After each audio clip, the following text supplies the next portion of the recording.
Welcome back to MMA Al Dente. I am the guy who refuses to throw away his Pride FC sweatshirt even though there's a big gaping hole in the shoulder. I'd rather stroll through town like a disheveled scumbag than throw away my sentimental sweatshirt.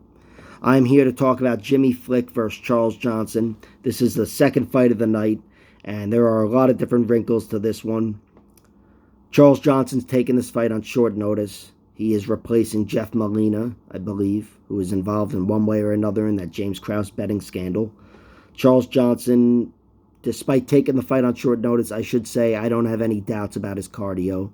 He's not giving me a reason not to trust him. Historically, he's held up pretty well in the past, and he did say in an interview this week that he was gunning for a fight in December and was happy to get this one here in January. So I trust his cardio will hold up on short notice. Jimmy Flick, he is coming off of retirement. He retired after his last fight, a win over Cody Durden. He's scratched and clawed, had plenty of bumps along the way, but had a record of 15-5, made it to the UFC, and in his debut gets a flying triangle submission over Cody Durden, who has since gone on to establish himself as a solid UFC fighter. And I'm assuming Jimmy Flick won a performance bonus and whatever the fuck else, and then he walked away from the sport, which was just eye-opening. I don't know, it was shocking. Here he is back, which I guess is just as eye-opening, but still, to not acknowledge his retirement and the reservations I have would be disingenuous because they are concerns of mine. Jimmy Flick, he has 5 losses. 4 of them are via TKO, and he did say he was mulling the idea of retirement in his head after his last 2 losses. So overall, it's given me some reservations about him. But look, he trained his ass off, I'm assuming, got his ass kicked plenty, got into shape to become the ass kicker, and now he's about to lock himself in a cage on Saturday night and fight Charles Johnson on television. So I'm assuming he's gung-ho about this, and, a guy does all that, you can't look too deep into the retirement. But again, I have a few reservations. I have to vocalize them. Anyway, Jimmy Flick, let's start with him. He's 32 years old, 5'7". He's 2 inches shorter than Charles Johnson, but he'll have an inch of reach. He's got a record of 16-5. Of his 16 wins, 14 of them are via submission, which is insane. That's fucking insane. 14 out of 16 via submission.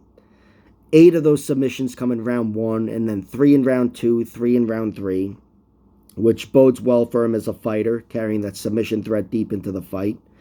I like to see that. But again, he's got 5 losses. Those 5 losses, 4 of them are via TKO, which is strange for this division. 4 of them are via TKO, 1 via decision. And the TKOs, look, they're all to good fighters, all to UFC-level fighters. 3 of them are or were in the UFC, and then 1 of them belongs in the UFC. So there's no shame in any one of those losses, but the fact that all 4 of them are via TKO, it's got me considering Jimmy Flick a little more breakable, which I'd hate to say because I really like him as a fighter,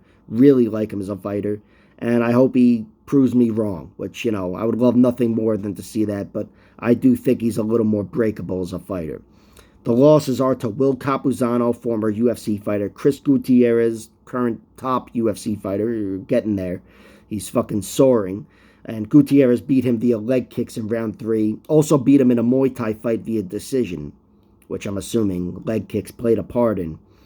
Levi Moles belongs in the UFC. He ground out Jimmy Flick and TKO'd him in round 2.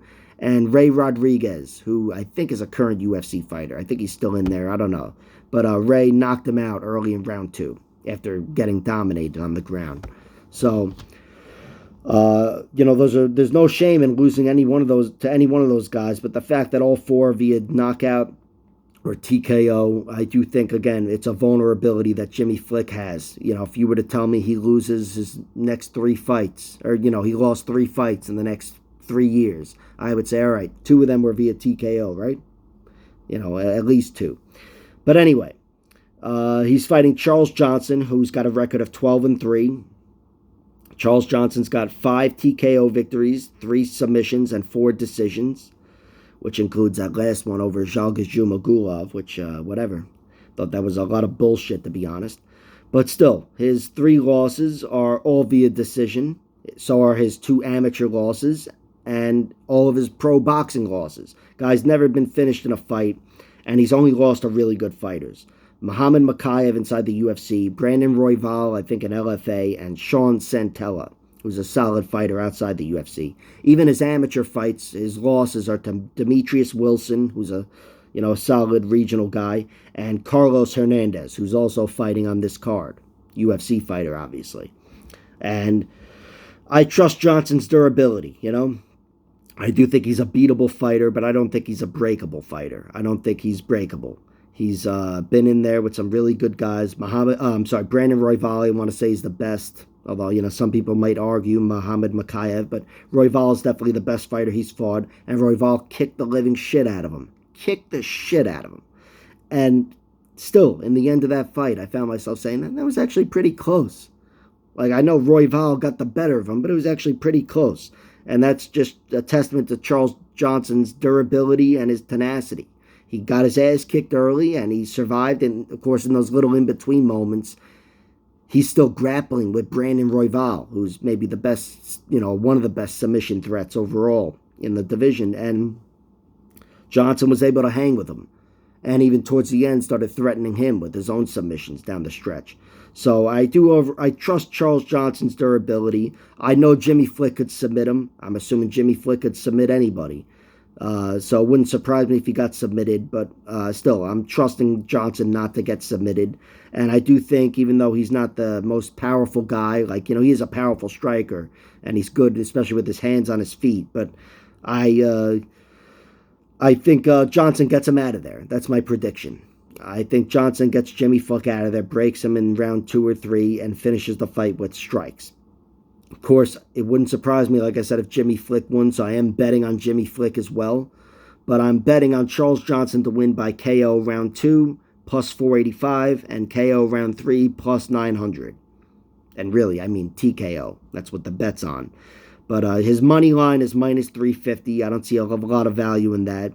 And the under is minus 190 for under 2.5 rounds, which does cover the submission for Jimmy Flick as well as the TKO for Charles Johnson. There might be something to that, but I didn't play that. Jimmy Flick, his money line is plus 250. And I'm waiting to see his submission line flat, but his finish line is plus 500, which is, it's nothing to scoff at. But I bet a little bit on the Jimmy Flick money line. I put something on plus 250 because it covers him winning via submission in any round. And it also covers him winning a decision, which I do think is his second path to victory. He would have to win by scoring points on the ground. And, of course, I'm assuming it would be a back-and-forth fight. But Jimmy Flick is a talented guy. And, look, on the feet, even though I don't consider him to be I don't even know if a good striker, but he's definitely tightened his striking up throughout the years. He's got good kicks. He can throw down. He's been in there again. He lost a Muay Thai fight, a decision, 4-round decision to Chris Gutierrez. But the fact that he's taken those Muay Thai fights and kickboxing fights throughout the years, in contrast to his MMA record, which is all submissions, I think it's good for him. It bodes well for him as a fighter and how he's thinking. So, it wouldn't surprise. I'm not saying he's going to win a fight on the feet or score or win a decision on the feet, but I'm saying the fact that he's able to survive and score points because he can throw down. It increases his chances of winning a decision, but it's not something I'm counting on. I'm really counting on Charles Johnson to get the victory. I do think Charles Johnson is a survivor, and I do think he's going to test Jimmy Flick and break him down the stretch. That's my prediction. I could be wrong, probably will be, but whatever. We'll see what happens. Like, share, subscribe, all that horseshit. Check out my other videos, and don't forget to comment below with your thoughts. I don't know.